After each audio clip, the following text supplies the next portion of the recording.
Hello दोस्तों, आज हम आप लोगों को बताने वाले हैं क्लास 10 मैथ प्रश्नावली 2.1 बेसिक कंसेप्ट के साथ। देखिए, तो इसमें बेसिक वोसिक ज़्यादा उतना नहीं कुछ है, फिर भी जो है उसको हम बता दे रहे हैं। तो देखिए, बहुपद दिया हुआ है, ठीक है ना। चैप्टर 2 जो आपका है बहुपद है, तो देख लेते हैं पहले बहुपद जो आपको हम किसे कहते हैं। देखिए, ठीक है, बहुपद किसे कहते हैं।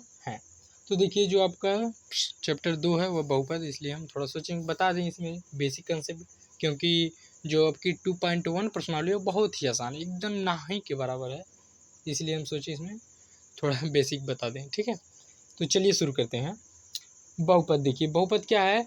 ऐसा बीजीय व्यंजक है जिसमें चर की घात एक पूर्ण संख्या होती है, वह बहुपद कहलाता है। ठीक है, ऐसा बीजीय व्यंजक है जिसमें चर की घात एक पूर्ण संख्या होती है, वह बहुपद कहलाता है।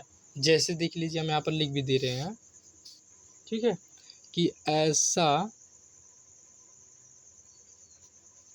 ऐसा बीजीय व्यंजक, ठीक है, थोड़ा हम लिख लें उसके बाद जो है, ऐसा बीजीय व्यंजक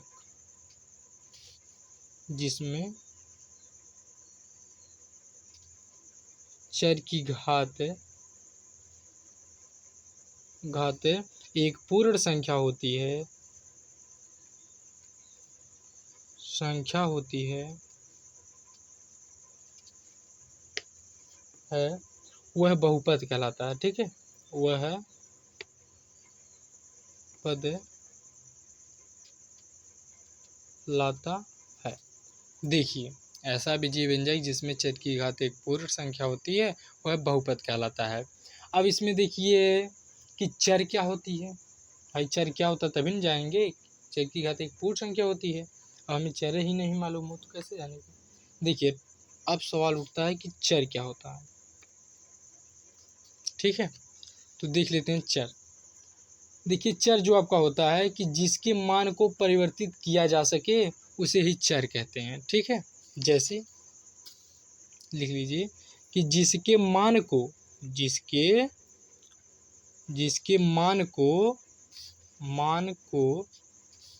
परिवर्तित किया जा सके, ठीक ना,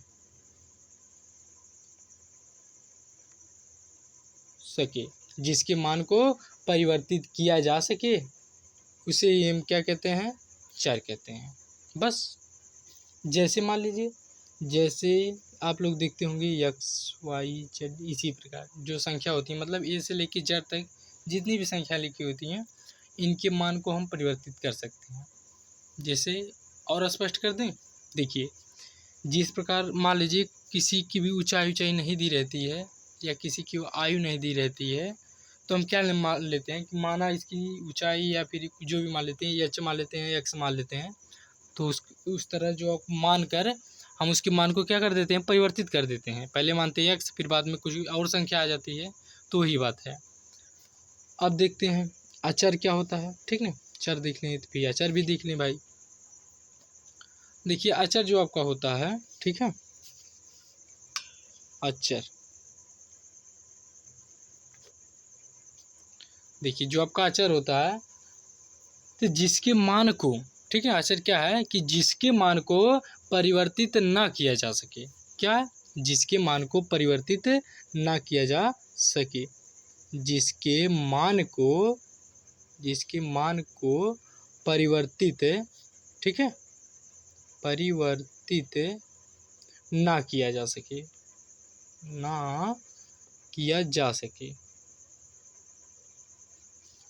जिसके मान को परिवर्तित ना किया जा सके उसे हम क्या बोलते हैं? अचर बोलते हैं। जैसे 1 2 3 4, ठीक है, जैसे में लिख लीजिए, जैसे 1 2 3, ठीक ना, इसी प्रकार आदि। बस, है कि नहीं आसान? चलिए आगे बढ़ते हैं। देखिए, बीजीय व्यंजक, हमने प्रश्न में पहले बोला ऐसा बीजीय व्यंजक, तो इसको भी देख लेते हैं कि भाई ये बीजीय व्यंजक क्या होता आखिर।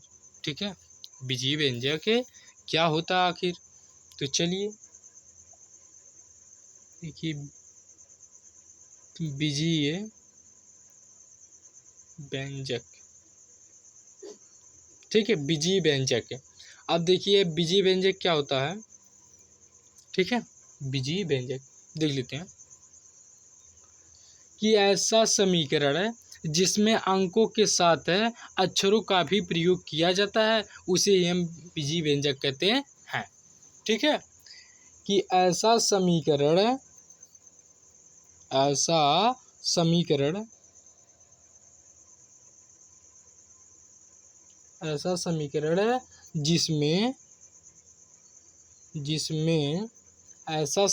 जिसमें अंकों के साथ है, ठीक है, अंकों के साथ है अक्षरों का भी प्रयोग किया जाता है, ठीक है। अंकों के साथ अक्षरों का प्रयोग किया जाता है, अक्षरों, ठीक है,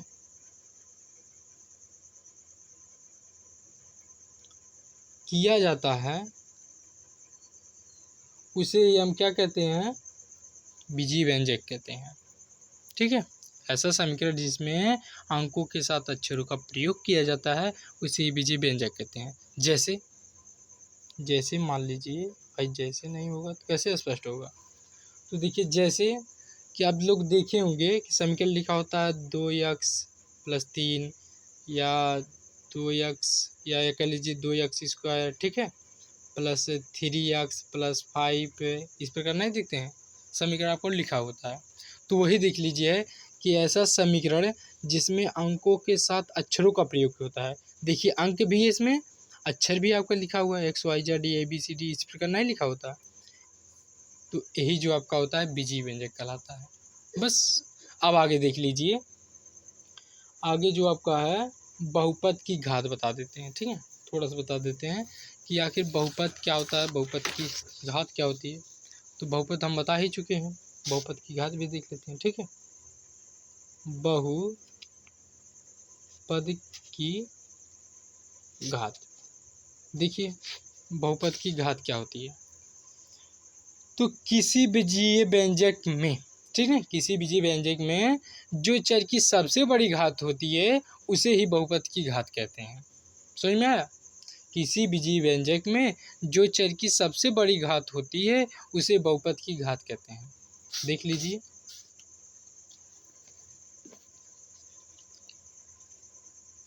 कि किसी बीजीय व्यंजक में, ठीक है, किसी बीजीय में जो चर की सबसे बड़ी घात होती है, ठीक है, घात होती है उसे बहुपद कहते हैं, ठीक है। किसी बीजीय व्यंजक में जो चर की सबसे बड़ी घात होती है उसे ही क्या कहते हैं, बहुपद कहते हैं। जैसे मान लीजिए, जैसे आप लोग देखे होंगे समीकरण कोई भी लिखा हो 2x² + bx + c बराबर मान, ठीक है, ये आपका एक समीकरण लिखा हुआ है। तो इसमें कोई पूछेगा भाई कितनी घात लिखी हुई है, तो देखिए सबसे बड़ी घात क्या है, इसकी देखिए घात कुछ नहीं, एक है, इसकी भी एक है, इसकी देखिए 2 लिखा है। तो हम सिंपल से कह देंगे भाई इसकी जो आपकी घात है 2 है, ठीक है। चलिए आगे बढ़ते हैं। बहुपद के प्रकार, ठीक है, अगला पॉइंट क्या आप लोग डाल लेंगे कि बहुपद के प्रकार, बहुपद के प्रकार। देखिए बहुपद कितने प्रकार का होता है। तो देखिए बहुपद जो हम पहला बहुपद देखिए आप लोग को बताएंगे, रैखिक बहुपद, ठीक है, रैखिक बहुपद। अब देखिए रैखिक बहुपद क्या है कि वह बहुपद जिसकी सबसे बड़ी घात 1 होती है उसे ही रैखिक बहुपद कहते हैं, ठीक है। वह बहुपद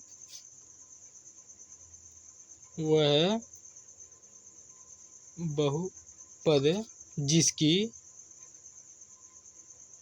सबसे बड़ी घात, ठीक है, सबसे बड़ी घात एक होती है उसे हम क्या कहते हैं, रैखिक बहुपद कहते हैं। ठीक है, अब देखिए यह जैसे हम एक समीकरण लिख ले रहे हैं आपको स्पष्ट हो जाएगा। ठीक है, जैसे कि 2x+3 ही लिख लेते हैं। अब देखिए इसमें सबसे बड़ी घात कितनी है, एक ही है दी भाई, इसकी भी देखिए एक है।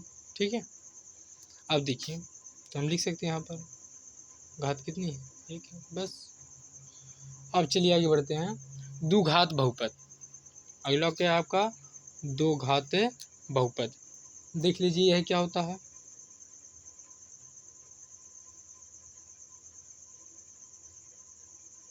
द्विघात बहुपद। तो देखिए ऐसा बहुपद जिसकी सबसे बड़ी घात 2 होती है वह दो घात बहुपद होता है। ठीक है कि नहीं, ऐसा कि वह बहुपद जिसकी सबसे बड़ी घात 2 होती है, वह बहुपद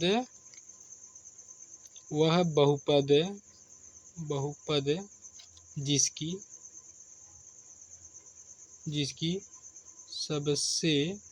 सबसे बड़ी घात, ठीक है, वह बहुपद जिसकी सबसे बड़ी घात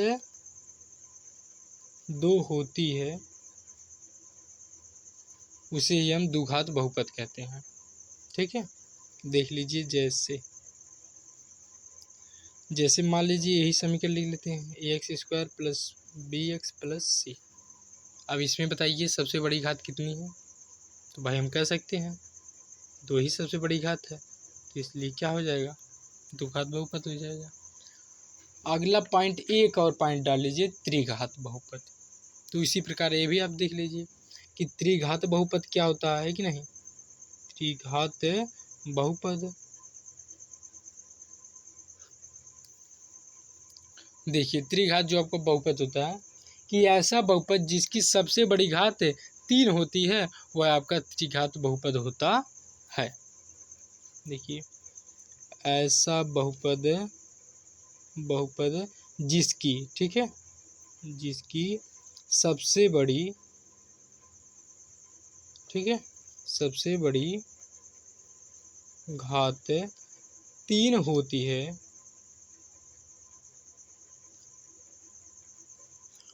ठीक है, ऐसा बहुपद जिसकी सबसे बड़ी घात 3 होती है वो आपका त्रिघात बहुपद कहलाता है। जैसे मान लीजिए इसका भी हम देख लेते हैं एक उदाहरण, भाई सबका देखें तो इसका भी देख लीजिए। देखिए x³ + 2x² + 5x, ठीक है, +2, ये आपका समीकरण लिखा हुआ है, यह आपका समीकरण लिखा हुआ है। अब देख लीजिए इसमें सबसे बड़ी घात कितनी है, देखिए सबसे बड़ी घात 3 ही लिखा हुआ है, तो इसमें घात पूछेगा कितनी घात है, तो सिर्फ आप 2 1 इन सबको नहीं बताना है, सिर्फ आपको 3 कह देना है। ठीक है, चलिए अब हम देख लेते हैं जो आपकी प्रश्नावली 2.1 में काम आ जाएगा, और इसके बताने के बाद जो आपको, ठीक है, अलग से पढ़ना ही नहीं पड़ेगा कि 2.1 को हम अलग से पढ़ें, तो इसी में ही हम आप लोगों को बता दे रहे हैं। देखिए जो 2.1 में दिया हुआ बहुपद के शून्यक, क्या पूछा है, बहुपद के शून्यक, ठीक है, शून्यक। देखिए बहुपद का शून्यक क्या होता है, बहुपद का शून्यक क्या होता है, देखिए बहुपद का शून्यक जो होता है इसको क्या करना बहुत ही आसान होता है। देखिए थोड़ा हम बेसिक कॉन्सेप्ट बता दे रहे हैं, उसके बाद जो आपको मेन पॉइंट पे ले चलेंगे।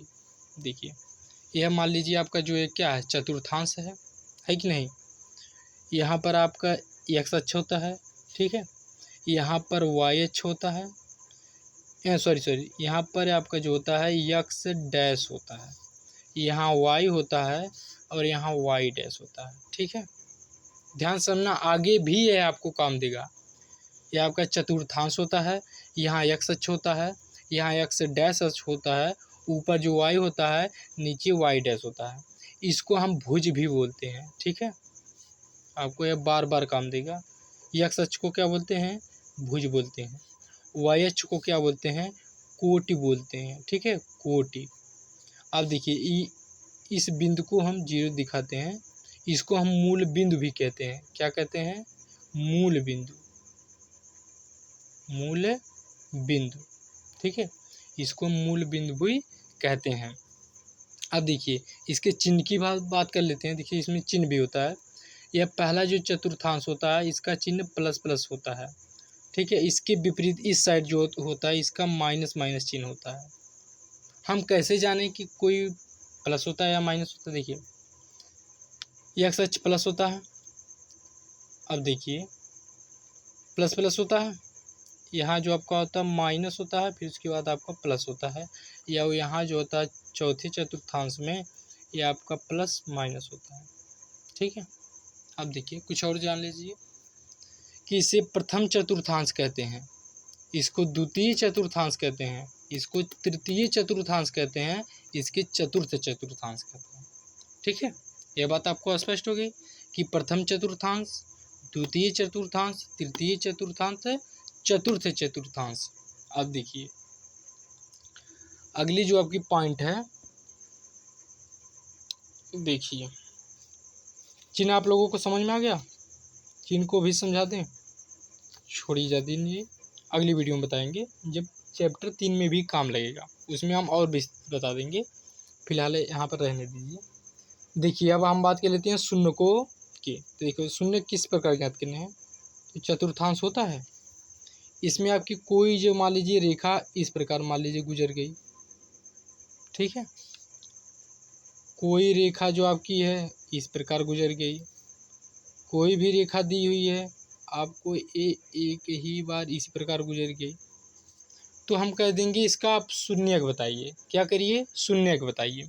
तो बहुत ही आसान होता है। देखिए जो आपका यक्ष अक्ष होता है इसी पे जितनी बार कटे रहेगी संख्या, जितनी बार जो है ये जो पाई होती है आपकी टच होगी। ठीक है, ये जो आपकी रेखा होती है, कोई भी रेखा हो, वो जितनी बार टच होगी उतनी ही जो आपका उतना ही शून्यक होता है।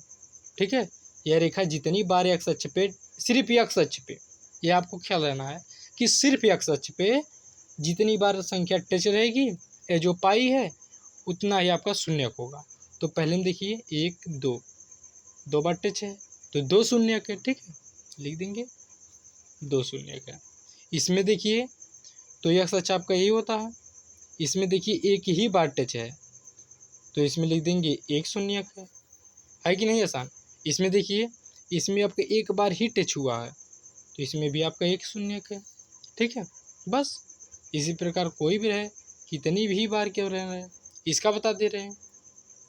देखिए 1 बार टच हुई है, 2 बार टच हुई है, फिर उसके बाद 3 बार, 4 बार, 5 बार, तो इसका जो आपका शून्यक हो जाएगा 5 हो जाएगा।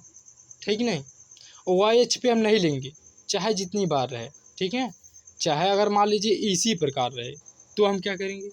तो भाई देखिए एक सच्चे पे कोई नहीं कटा है, एक बार भी नहीं टच हुई है, तो इसका शून्य क्या हो जाएगा? 0 हो जाएगा। ठीक है, बस। तो जय हिंद दोस्तों, मिलते हैं फिर किसी नई वीडियो में, तब तक के लिए धन्यवाद।